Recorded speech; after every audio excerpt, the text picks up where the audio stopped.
again at this video. Hey, I go share this video. Evangelist Godwin, your page will help us to run this broadcast. Hey, I go. I swear. I swear. Okay, made this live broadcast. I've only watched a little bit of it. I did not watch that live broadcast from beginning to end. I only just be across just a little out of that broadcast. Only this morning, this morning na mechanic even nalu but na got through where banner page where se come banner page Evangelist Godwin, by the way, I must say you are doing very well. Page you on 18,000 followers. Wow, that's wonderful. I remember that just few months ago, it was just at was it 1.8 or 2,800 followers. You are growing faster. Congrats. Keep pushing, my brother. We need more voices. What I go? Hey, Internet FBI. Hey, kaba mekuchoku no waka nwoke lachalo kwe. Amu nwoke nyahulu nwoke. Speak, I'm listening. The Internet FBI. I said, you people know me. I don't say something without verifying. So, all those things in a book without all those things in a verify. Nyaki mechakwa zero. Ai, chireke mekwara no mmadụ ebele. Ai, ogo ka mmadụ melo na Facebook a. Amugidoro ma amutata. Let us go through this let us quickly analyze this this live broadcast. You want to go? Let us quickly and quietly. I thank God. Now since in Juweku na this social media, ngobo nke nkwucha alụsị no mmadụ gbara nkwuo. Onye gono ke ya gbadu nkwuo. Kele ya gbadu nkwuo. Onu nwa nde my followers. Mana onwere many of you na send them videos na inbox na ezugo talk about this ezugo na efo efa ụfọdụ ka ọ na-eme mfuchi eme m anya ka na mafụ he ịghọtago nke ọ na nneelu analyze ya nene afọm reason kpatara mmeji wee kwe. You won't hear me say it, mana nke ọ na ịfụrụ m ka na-eti mkpu n'oke olu nwanne m kwucha na me talk no be anybody tell me ya agbani m ife mmekwu na page m. Why you ejigba m ife mmekwu na page epere ngwu page ọ na-ewute m na dimkpa mmadụ kwuo okwu kwuchasị okwu bitri chest ya nye a manner of conviction ka iwee mee ka audience na-ege ntị wee believe that you are speaking fact at the end of the day. Ito ọnụgharịkwazi esi na mmadụ bara kwuo or ito ọnụgharịkwazi esi na ikwuri out of gono. I don't understand because the video do so convincing. Let us start. Click on like and love. Let us start here. This man, Mbaka, got angry. Career. Why this thing Jeme like this? Can you just see? Can you just hey, Amukatalo ma monsi ogono de fa. What is this? What is this network? Okay. I use iPhone.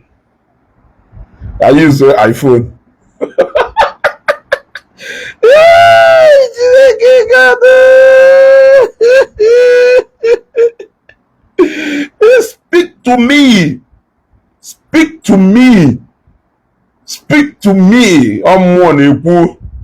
I don't say something without verifying it. You know me. You want to go? No. I can investigate you. I can investigate you. You won't know. Hey, what I go? Mbata belketa plant ya mmadụ investigate you. Investigate chayo. It don't surprise and shocked. Because we mad ife na-eme. What really changed? What really changed? Or those ifone ama ada agwụ no gona mmadụ na-eso okwu ọkwa ịma gona mmadụ do na mma mechaa wee sewe okwu. The best thing you can do to yourself is to go in. The best thing, Evangelist Godwin, thank you very much. Without you, I wouldn't even have gone through this controversial video with that time. God knows I did not even watch all of it. Only a little can watch go. But because of you, Godwin, in details. We watch the video. Hey, what I go? I move further, Bam. Before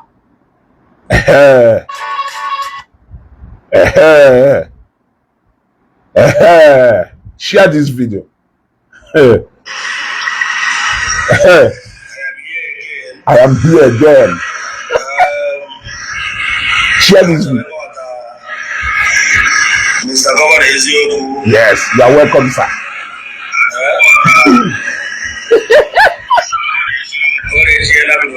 Olejigo. It must reach it. Ile ha na-agọ.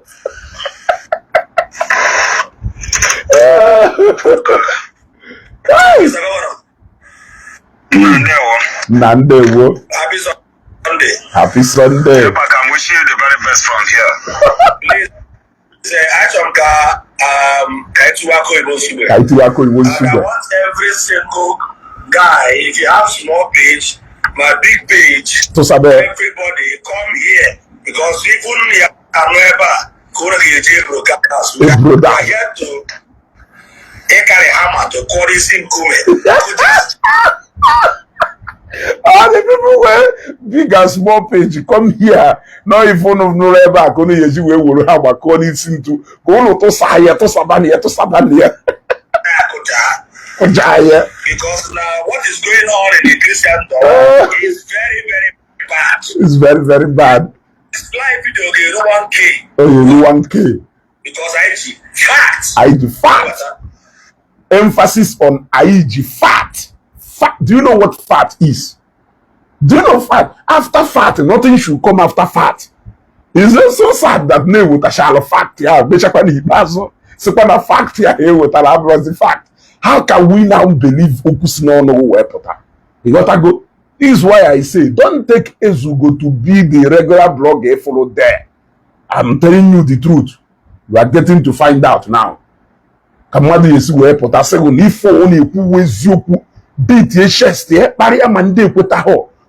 Reason patal ujuene kwezuku aka mmiri at the end of the day. Onya abịakwa kwugharịa. Also na ọtụrụga. Ọgwa na mmadụ gbara enya kwu ife okwu. Kele tu an nọkịta nna ahead 40 years. Mpụta nkwuchi okwu. I will not be responsible for what I have said. All the very bad though. Eventually, if I want after watch this video, we need to make people to always be responsible for what they say. Can go and who a follower. That is who yes member. Mother potato or na ife adoji opụta echi ọgwa na ọdọcha ọpụtakwa nwanne echi ọsụ na ọdọji ọpụtakwa nwanne echi ọsụ na ọdọcha ị na-ekwe arụ ka a na-afụ n'ụlọ ụka eziokwu arụ ka a na-afụ n'ụlọ ụka. Nobody else in this country will say this rather than me and eziokwu. Nobody else will say this thing in this country except Hanabu. Nobody else. Who are you? Yeah? Who are you? Because I had a question with those who had it. And people doesn't know what is going on. I that is why I bring that's why I bring Onyeziokwu.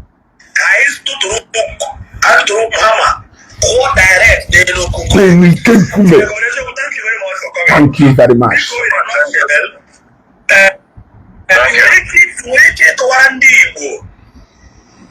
The problem between Ebuka and Ebuka Obi, in as good as now, Mbaka did not mention Ebuka Obi, but he mentioned his name indirectly. He will keep on the problem.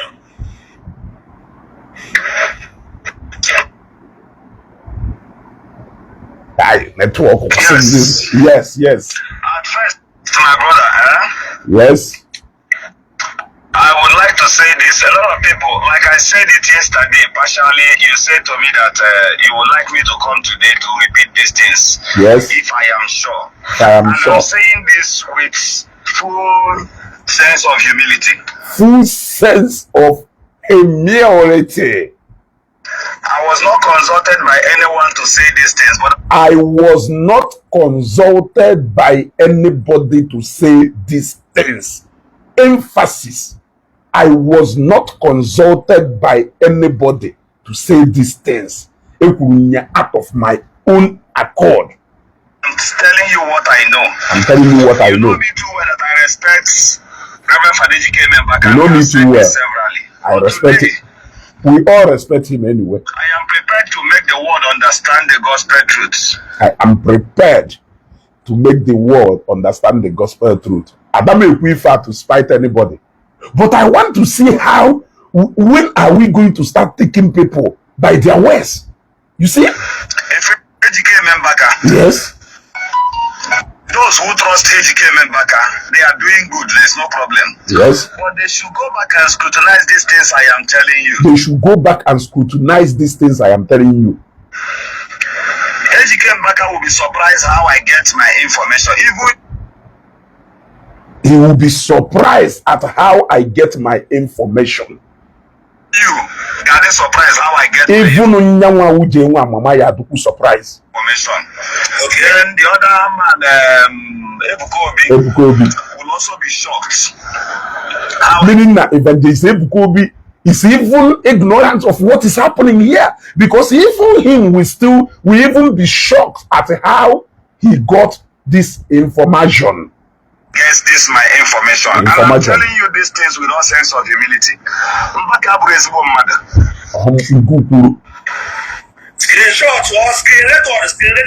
Screen record, guys. Small pages and big pages. Hype man. This message. Mbaka is not a good person. I want to prove it to you. I want to prove it. I want to prove it to you now. Reading comments. I won't be responding to comments. I will just respond to the questions you put to me, and then I go my way. I got my way. Now, there was a certain time this problem, this problem between these two people. These two people. You see that did you remember there was a time Peter Obi went to during the election, when Peter Obi went to Zion Ministries, he did not go to Zion. He went to see Ebuka Obi one-on-one. Did you remember? Yes. Yes. We saw it. Okay. Yeah. Now, those of you who works with the MTN, yes, with MTN, collect the private line of Evangelist Ebuka Obi and that of Mbaka. Go and print. Do your findings. I'm not supposed to expose my source. I'm not supposed to expose my source. Collect the two phone numbers of these two great men. Go to MTN. Go to why should I not use my page to say this? Is this not a live video? Two people made the video. Why will you say that I cannot use my page to say that? I like it. Honestly, the king of Asia is no following at this page. Why are you going to be sounding like this? I am here replaying a live broadcast to people. So what is my business in all this? They made the video. Are you going to say that it's not their voices that you are hearing here?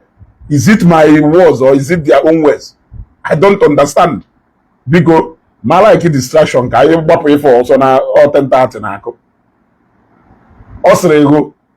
the two phone numbers of these two great men. Go to MTN. You will get this, that on a chinyehu. Meaning no fact. Fact. Because some of those things before you walk into people's privacy. Then due process. But remember, there are Nigerians abroad that can tap into even my cause. That is why there are Nigerians abroad that can tap into even my call and your call. So meaning na so obviously from people maybe not outside the country.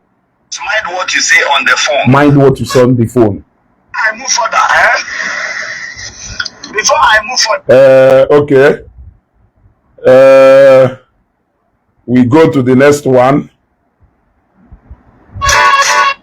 Let's go to the next one. My brother, let the thing, Evangelist Godwin. Onwe ka isi wee merụ m ife a ma aghọta ha.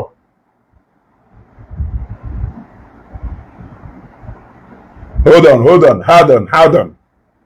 on. Network na-enye nsogbu. Ask Peter Obi, there is no way.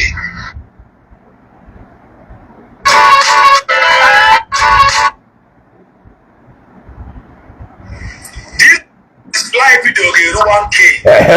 Ask Peter Obi, there is no way.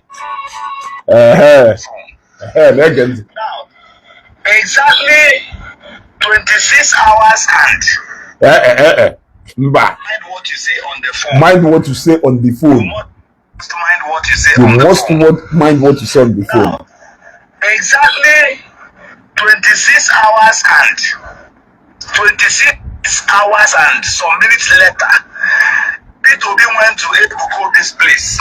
A call came in from Emene direct to the phone of Ebuka Obi, quarreling Ebuka Obi that why would you accept Peter Obi? I think you met with Peter Obi a few days ago, right? Yeah. Go and ask him. Peter Obi's phone number. Verify this thing I am telling you. Ask Peter Obi. There is no way His Excellency Governor Peter Obi does not know about this thing I am telling you now. Because question na June in all these things. It the fact and everything. Nye clue to how you can verify all these things.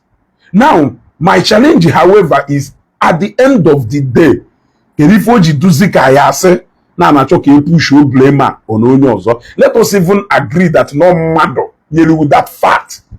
When you saw that fact, mmadụ nyelu asị ka ọwụ. Is it mmadụ wotara, for example, conversation do between me and Ijo Ụwa nyelu. Epụta kwuo okwu based on conversation mụ na Ijo Ụwa. Then later, ị na-asịzi na mmadụ nyelu ya egwu kwuo. Question mmajụ, however, is ife ahụ ikwulu do na chat ahụ ọwụ eziokwu ka ọwụ okwu asị. Ọwụgodu na mmadụ gwara gị bịa kwuo na ezugo malụ Mrs. Ngozi Ụla and enyeghị evidence na ezugo ma Mrs. Ngozi Ụla. Iwe pụta wee kwuo na ezugo ma Mrs. Ngozi Ụla. Imechazie later na-asịzi na ọkwa Mr. Okeke dịrị iwu ji eme ihe or no Mr. Okafọ. Question is, however, evidence enyelugu o gosiri na ezugo ma Mrs. Ngozi Ụla. Oh, na ezugo ma Mrs. Ngozi Ụla. What is does it matter who asked you to say that, or whether you said that out of your own accord, or whether I don't understand?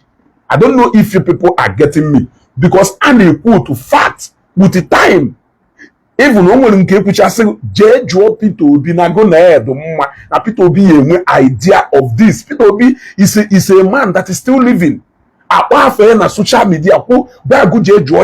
Ba J na MTN that you even get a phone conversation. You want to go? This is the first time I got through this. Even the people say can even national work can I've never gone through this live broadcast in the past.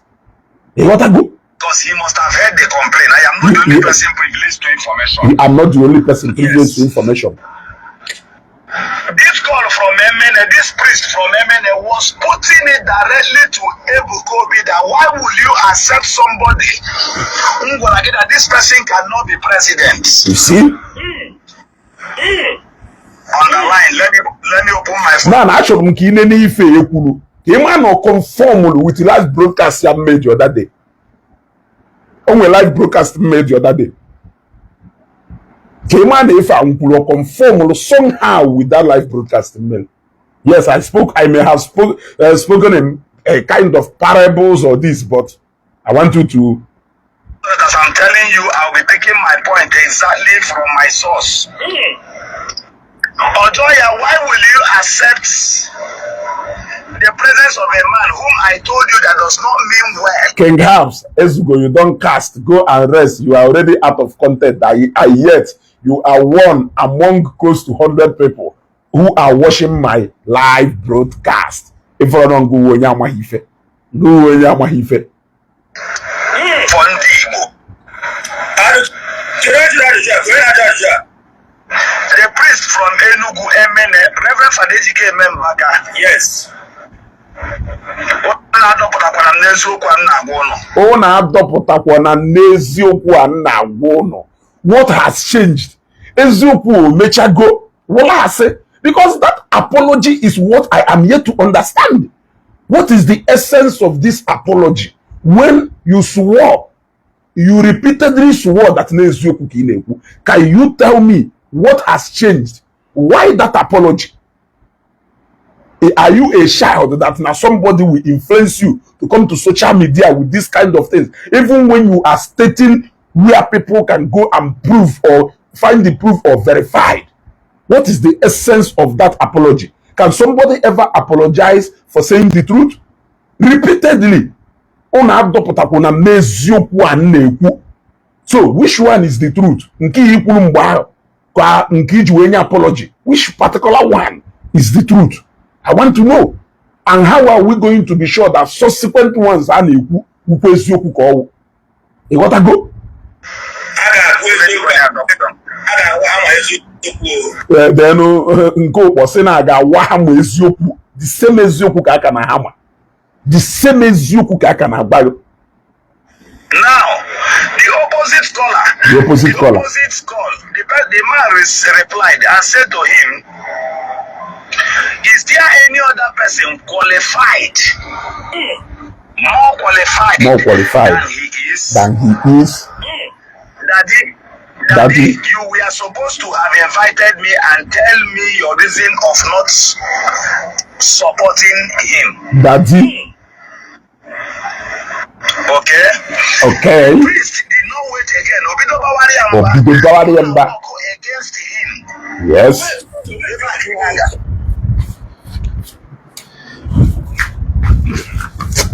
When you were just buying to you, go away now. Sorry for cutting you off. Sorry when you were so. Is it because you never have that because that Mbaka did not accept P2B during campaign, and he knew other person not to accept him. Ochoroka. So this Ochoroka is no.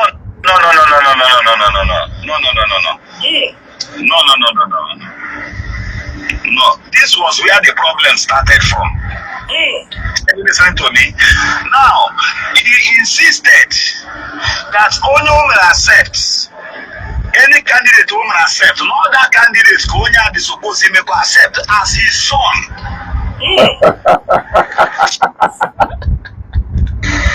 Understand? So do you think that people doing whatever it takes to collect this power from the North? I'm not against you and you are arguing with me. It's cut off the call. Straight.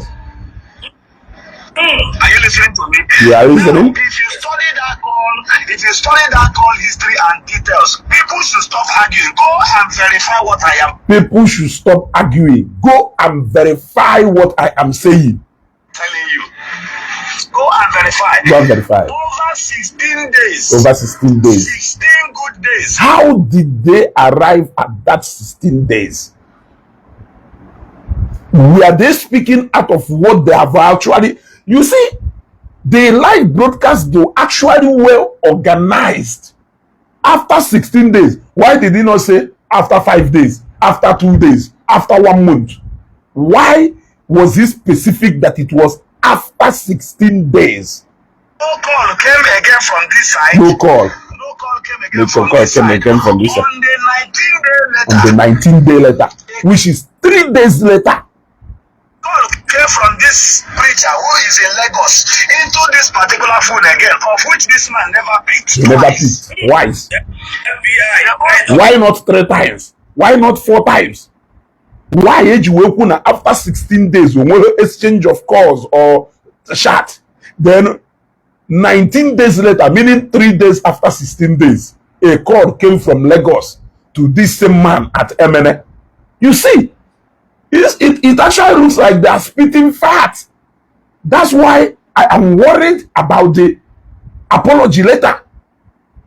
I am worried about that apology. The apology did not make sense to me.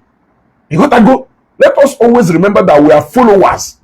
When you say something, there are people who are listening. Then you come back again. Look at the other day, you could know we passed stage then. Measure, clarify, yeah, this is we passed stage then. But up to today, people can have been an inbox, from then a comment section, post that video. Till today, they have not been able to see the video. Even kuziri reason we pass stage there, whereas no more pass stage there. Imagine now if I want information about somebody's personality or about somebody, or Hosi, everybody watched that first video. Yeah, watch this. Yeah, watch is the second one. That is why you should be careful when you are talking here on social media. You see, this social media should not be all about your emotion, how you feel like. You should also consider your audience and people who believe in you, who will quickly believe in what you have said because of the confidence. I am saying the truth. This is the truth. This is the truth. Yeah? Again, the first time of the call was around 5:11. This should time the first call around 5:11. 11 minutes after 5. 11 minutes after 5 in the evening. You did not take the call. It didn't take more than 2 minutes again. He called back again. Called back. I believe this should be a kind of calling back his spiritual father. Spiritual father. Yes. Maybe he can have resolve. See, meaning they were actually talking based on what they have seen. Now, if you have seen it, actually, whether no matter whether na mmadụ would have the phone conversation or na mmadụ would have the WhatsApp this thing, if you have seen it and you know that what you have said is the truth, why apologize? Why are you apologizing? Except if, of course, you fabricated all these things.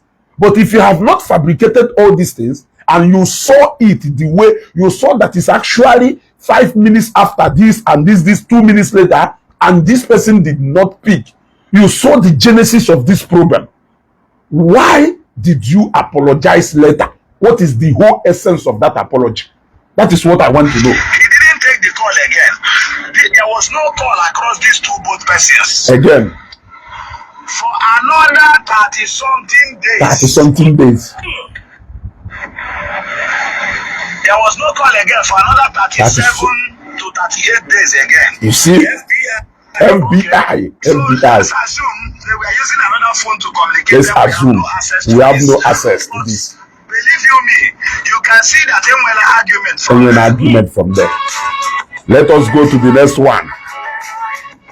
Let us go to the next one. My brother, lay the thing, the final problem of Evangelist Ebuka Obi. You watch at the time, $1 million was announced. I think 1.something billion naira was announced by the US. Even me speaking to you now, I was not happy because I thought the money as a big deal. Yes. Even Nyawa speaking, I was happy. Offer the money as a big deal. And don't forget that JPAC, even though he criticized Zion, was after that $1 million was given. That was the first time JPAC Ibidori criticized in the Zion before Mecha J Zion. He started by saying, why are you when in the church instead of Wolega, Wejelo factory? He started criticizing Zion. And those who label also were igniting the mother, spark up criticism against Zion. That was the origin of the Evangelist Ebuka Obi today. Because of that $1 million in America with Arumba. The entire world. So, did he lie? We all saw JPAC's reaction there because he was coming on Facebook. We did not see Mr. Governor's reaction. But he had just said it now. That now the thing spark up reaction in him. Why is it we are so to church?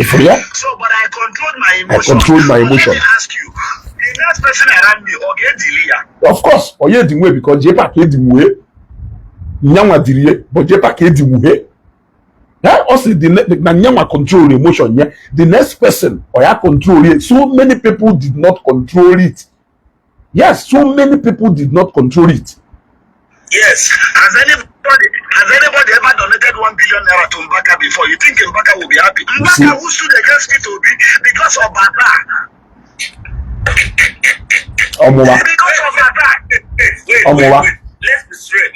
Let's be straight now. No, the point of the contention, you mentioned 2-3 things now. Number one, the visit of Mr. Obi to Evangelist Ebuka Obi and the phone calls and how SQL boy where Baba Mbasi are well to another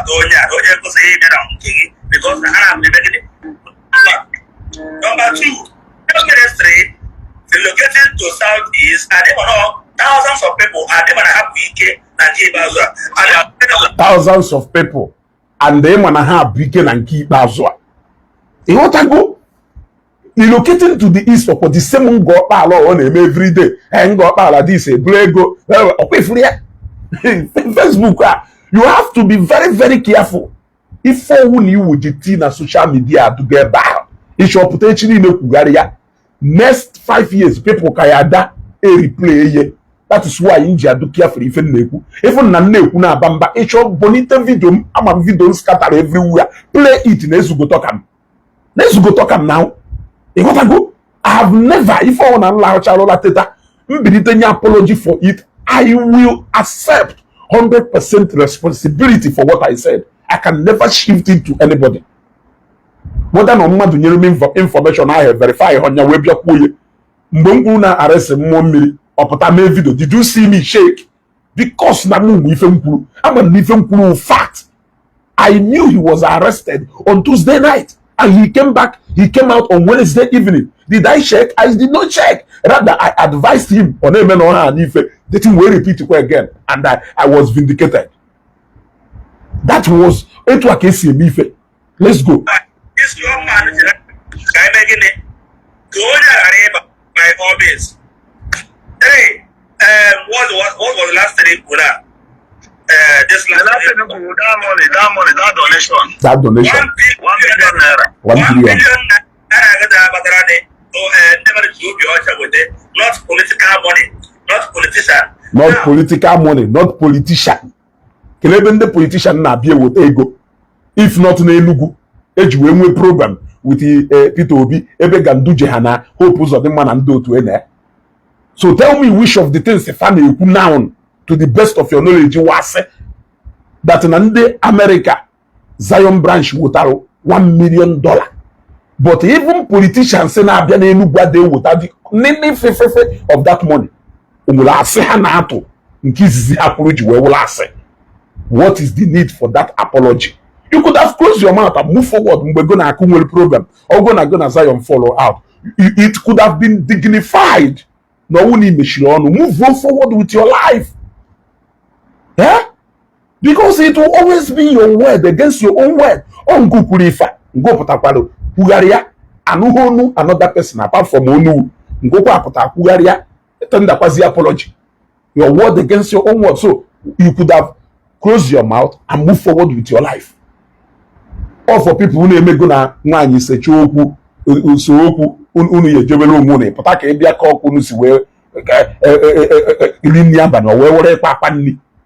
Yeah? Even the president of the Federal Republic of Nigeria and the senators and governors who be holding with the more than 30 million naira. So how come this young boy gets donated 1 billion? So all these things which are cream money. The last question I want to ask that there's a rumor going on. There's a rumor going on. That over some native doctors, there are drug washer na Zion ministry. Now, contact with those people now with a good amount of money. Can have a no fee. Now, do you have it? I wish not easy. Even with a number, that's not possible. Meaning na fejiro number Ebuka Obi. Fejiro number daddy. I wish not the possible in with a number Evangelist Ebuka Obi. Meaning na fejiro number yo. Now watch people in the hand about. They are not with his number. They are not communicating with him. In with ya number. Maybe only a private line. Only a private line. Or Yaman, you know. Boya with the number here. Yes. Some things. Some things. I believe let all that is shocked. Let me shock you, sir. Meaning nefa no meluna Zion. A keep one secret. And they now found out. Of course, Okulu goes to a shop Okulu goes to a shop here. That a particular priest went as far as going back over here before people should attack anybody. Go and verify. Before people should attack anybody, go and verify. One idiot just comment here that we would have respect for this governor. Please keep idiot. Now the same thing age we my apology. So even by you never the apology, you can go people. Mana kele onya he na gozi. Mr. Godwin, after Nyamana Ajom around the program off anytime soon. You want to go tomorrow, we'll start off. Ajom Mecha and Gag and analyze about the next one. Then Mumi may investigate. This is the integrity of a man that has been saying all these things to show you that he can go to any extent to investigate you. And he did that perfectly well before coming live to come and say all this. I will come your house. Yeah, no, no, I will come to your house. You no go know. JPAC say, "Emana ha na FBI is a title for na FBI who FBI ya call." No training. Now, let me digress a little. The native doctor was in his shrine. I gave him 5 people. Only I got today. Only I got tomorrow. Only I got next tomorrow. So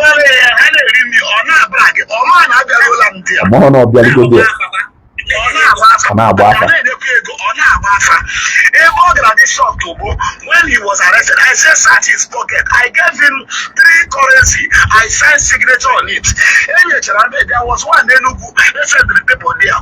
If the native doctor is watching, the money I signed your signature. If you have seen my signature before, check that $20. I signed my signature.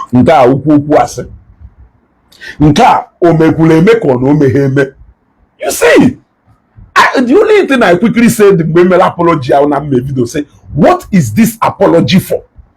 What is this apology for? This apology, is it to get back to Zion, or to get back at Zion, or to get back at anybody? Which week you can do to have you make it noisy today? At the end of the day, they won't even regard you as anybody. Yes, they will still regard you as anybody. So you could have walked away with dignity.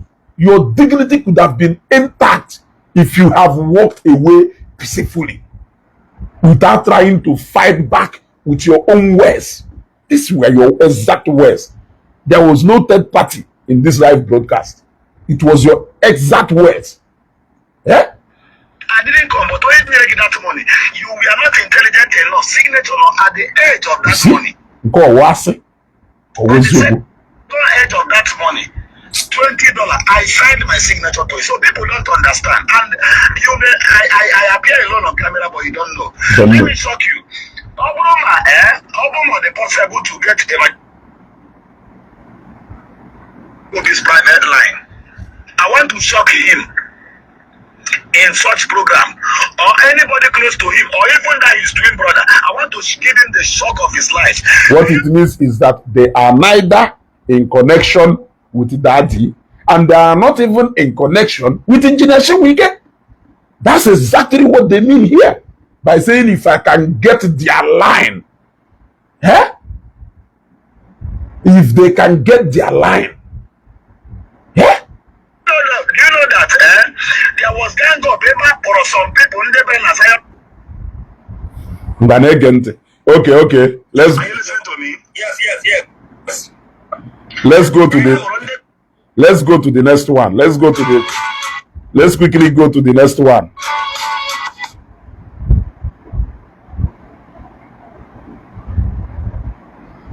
Are you listening to me? Yes. Igbo channel adasị na-etili anyị egwu ị na-eti. Ama na Godwin nke Igbo channel na-eti egwu a. on the Zion ministries by a testimony, and they were traced about back 400,000 naira to come up on the social media to come and say now those testimonies that they were arranging. Onye na-asị na Ogechi kwuru na na-akwụrụ ndị native doctor ụgwọ ịghọtago na-egekwo ntị o na-ege ntị hia ka ịnụ ife Mr. Governor kwuru hia na-ege ntị hia ka ịnụ ife Mr. Governor ka ịfụ ka Mr. Governor si wee sị o si wee chọpụta na-akwụrụ ndị ahụ ụgwọ na-akpọrọ ha ka akwụọ ha ụgwọ gwa ha hapụta bịa kwuo na ife dị otu a mere na-ege ntị. Wait, you come again. Wait. Come again. You wanna go watch and teacher picture Evangelist Ebuka Obi we're going to provide picture. Ndabo Atros of Wiley. They don't know anything about the Harako. When we are exposing things, Harako eri, Nako to they don't know anything about other church aqua. I know about FBI. You didn't put your last night. So there's something that's going on about na ha nwawo FBI na-enyogido mmadụ nyopuo ebe ọ nyụrụ nsị last night.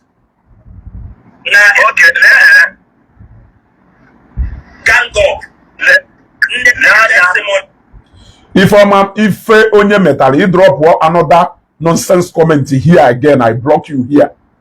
Because this rubbish in Edo Gechijiko way send their voice note to JPAC. I played the full voice note edit.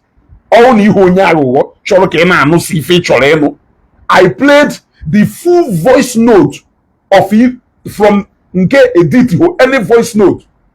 A full ebe about Evangelist Ebuka Obi impregnating no from WhatsApp group. Mbo JPAC send the Ogechi from the WhatsApp group Ebefano. The Ogechi where you forward and which now doctor if any now have doctor. I played the correct voice note one after the other na this Facebook. But he claim one if for him wow drop another comment. Let me block you. I don't need you na this broadcast because it was somebody who no matter how you see truth, you can never say nezuku only because no matter give facial equal. So I don't need your comment here. Simply listen and go. I gotta go. When they drop another comment here, I block you immediately. And then drop WhatsApp. Kahada see the corner arrange and okay, na address number. What is you have to say? Record on the video. So don't me who no man I am when I go before that name. Imagine. Okay, that one is not what I'm talking about. Ebuka Obi will be shocked how this Igbo channels dalo him for this for keeping this record. Thank you very much. Man, here get to know about this thing. Here what I can all they aware. Chibo, there is one guy they preach. I think his name is Chibo or something. Chibo. Chibo, no one church. Chibo, the Zion ministry. Okay, Chibo. They don't even know much about Chibo. They are guessing Chibo on a Zion ministry now. Brother Chibo no corner this thing. Will be aware of this thing. Anna, yo. He must be aware of this thing. Anna, yo, I'm aware of this thing. People who came to his church on genuine ground, they came and got testimony and left. They went back to Enugu State. Somebody will invite na parish house. Go on the internet, go on that testimony no arrange. Now they have 400,000 naira. I challenge Kobe. I challenge every member of Zion to come out and tell me that this thing can offer. She have the hour of this thing. I challenge ya. How to call Evangelist? How to call that challenge? To one day Zion need a challenge. That you people should come out and come and say no one are aware of this. Meaning Nadadi and the whole Zion ministry keep this thing secret. They never wanted to bring it to the open. They never wanted to bring it to the open. But them now brought it to the open and even say that they are challenging. It's more like no they were secret and go and wait information. But I go outside. Since they not challenging more ways to go more pota biawo even though to a number on my house. Somebody say ay. Hey!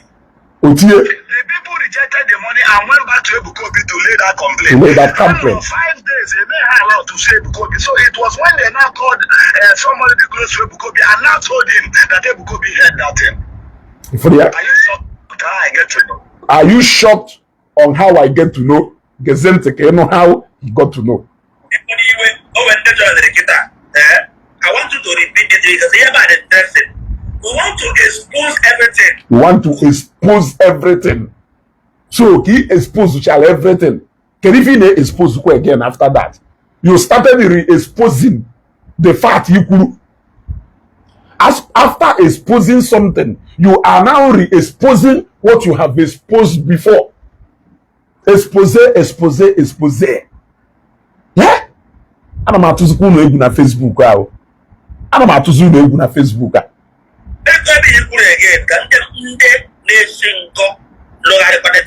Can they sing go? Osiri wuku yari kwe again. Can they sing go mba no kwi for no? What of they sing go keta? Maka nai chireke. Now man, somebody the madogara made testimony. You understand? Yes. Now Zion Ministries. And as I'm telling you this thing, I challenge the senior workers of Zion Ministry. Those too close to Ebuka Obi, they heard this thing. Handle the matter. They feel loyal on their own. But I got to know. Handle the matter. They sealed it on their own. But I got to know. Handle the matter. They sealed it on their own. But I got to know.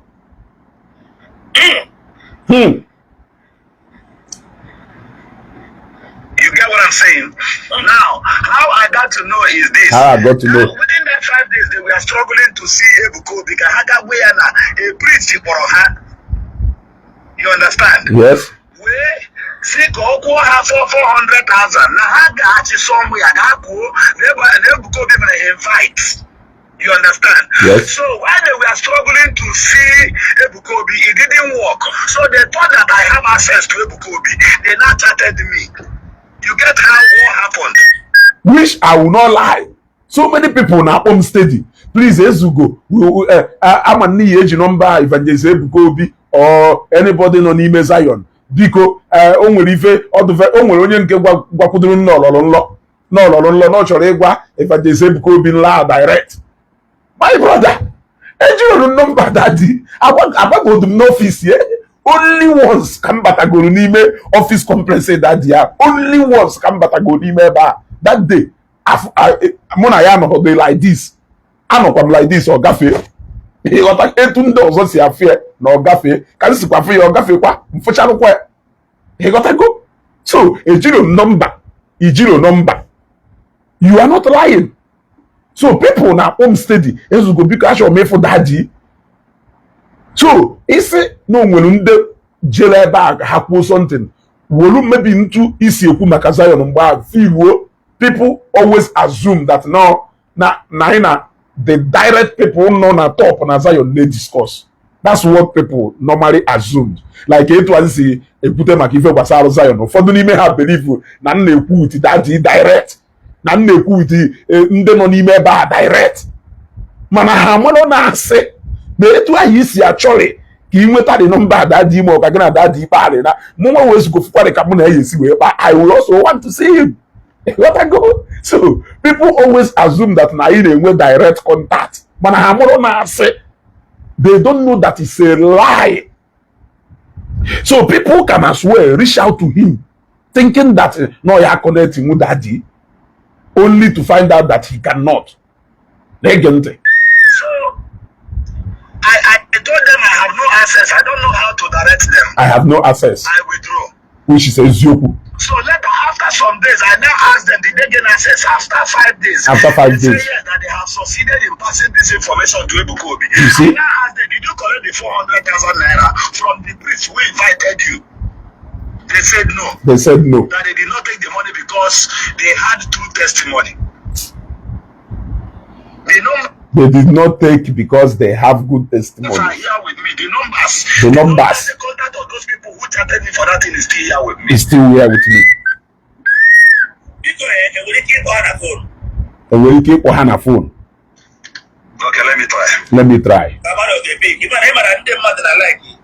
we got to go last. Thank God that this message, the woman case we discussed what message before. Now, hopefully, able to, and when he came, it all those people on the phone. Hold on, let me call the woman.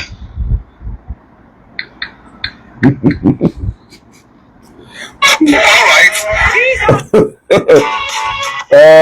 Another one there, but another one there, but God, you know, to go will also post to Kuala. Hey, other one come. Maka, I really wanted to know. Now, was it these people? Come on, na Poleba.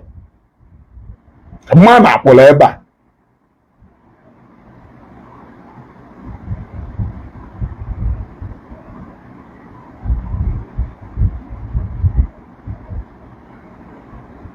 Okay. Come go up with that. Come on, na Polo these people eba. You man now one that actually I did not watch this broadcast well then.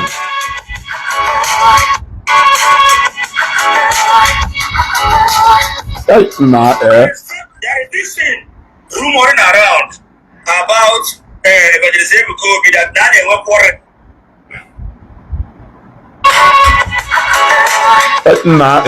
Igbo channel of let me call the woman. Okay, let me call the woman.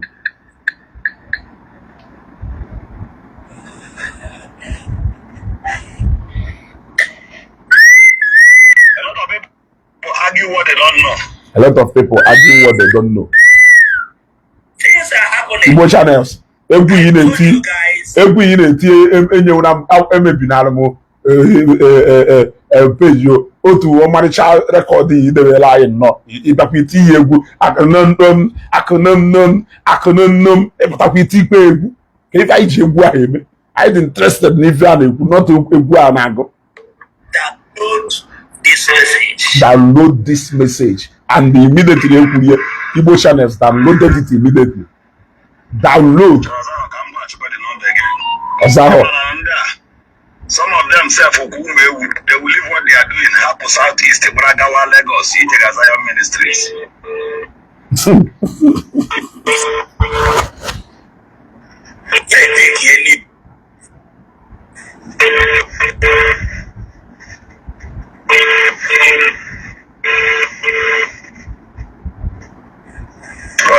Let me call again. Hey, it called now. This is called handset, not back set. Onye nwoke ụkwa agburu anyị agba ọbara nwoke ụkwa onye a dị egwu onye a dị wonderful and terrible.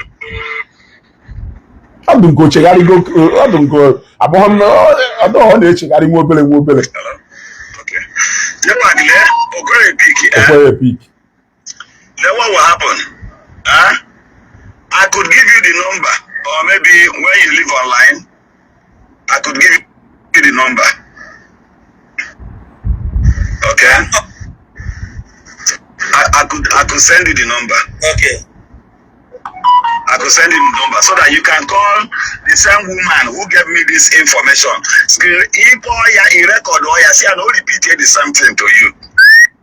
And in fact, let me inbox you the number right away while I am on live. Okay? So that it doesn't look as if I called them before you left the program. Oh yeah, get up, I just know how far the nama. Chineke pọghị ọrụ pụọ ya family on idiot. Ife need you wee ma apology ka ị na-abụ mmadụ ọdụ. Ibi n'obodo ibe wute mmadụ ise n'ofuru edikọta nke ọ bụla ma palọ idiot. N'ife n'iyi imechara ma apology ka ị na-agọ. Ka imechakwala apology ị ka ya chọkwa onye ebula ọnụ apologize kwatu onye ahụ. Mba nọ ị akpọkwa ha apologize ya. People, you don't reason, and the no here. If you're on the comment section, people will not summon courage to lay complaints to you. People will not lay complaints to you. Okay, go to for how many years? It will be something that's not be better than Magize name Charlie ma apology. Can I call on you? You don't need to reply anybody.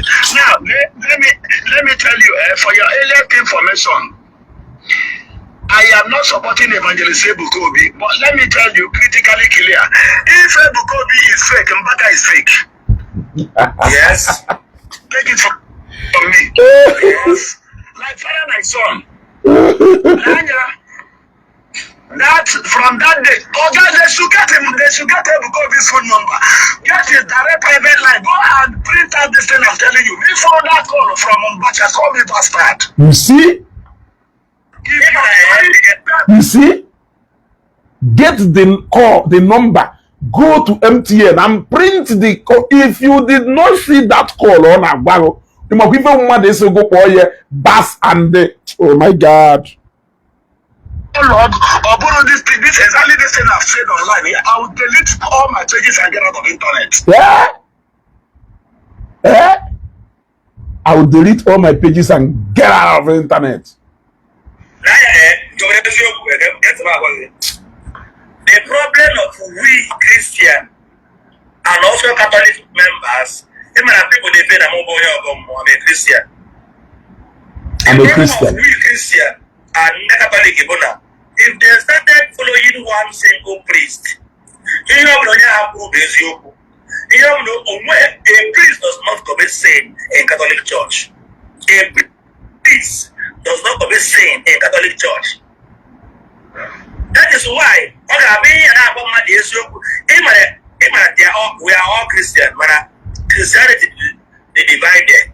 And when the name is Gomonso, when the name is Mbaka, when the name is Ebuka Obi, when the name is Badede, when the name is Oyenka, when the name is Okunere. If you talk that Christianity is really divided.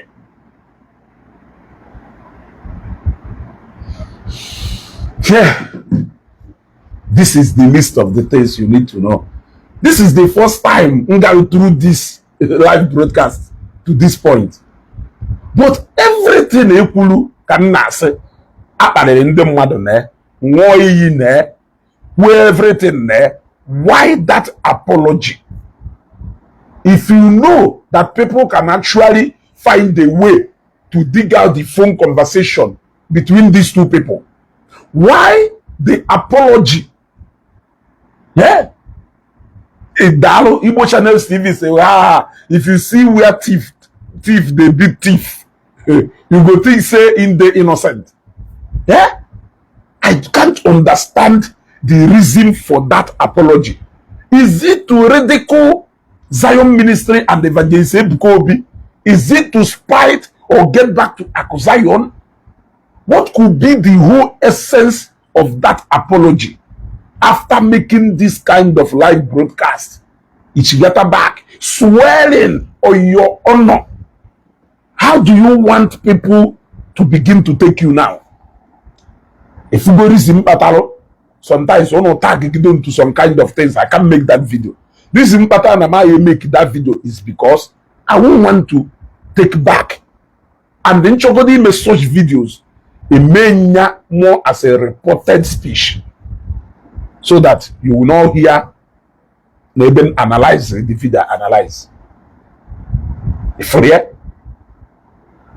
So what is the essence of that apology? Unu meziri nwi ikuku ha wolie today na ekuzi okwu onye megarialo mankesere ono Prince Israel na governor na JPAC apologize go. Yeah? The governor na JPAC apologize go. Eh? I am asking you. Facebook, never forget. Learn it. Jenwa mama na he mekwa shoot photo oputa obo wapukwa video.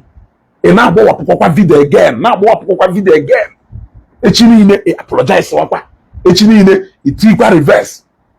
You started the criticism against Zion with a $1 million. You criticized the Zion, criticized the Evangelist Ebuka Obi. One time maybe in contact with Zion and the daddy, but I will go and go there to ile. Where for no na talk a mano wee bidokwa alachawakwa ndị mmadụ ọkwa onye kwuru kwute maka Zion ekụọ onye kụọ maka Zion ekụọ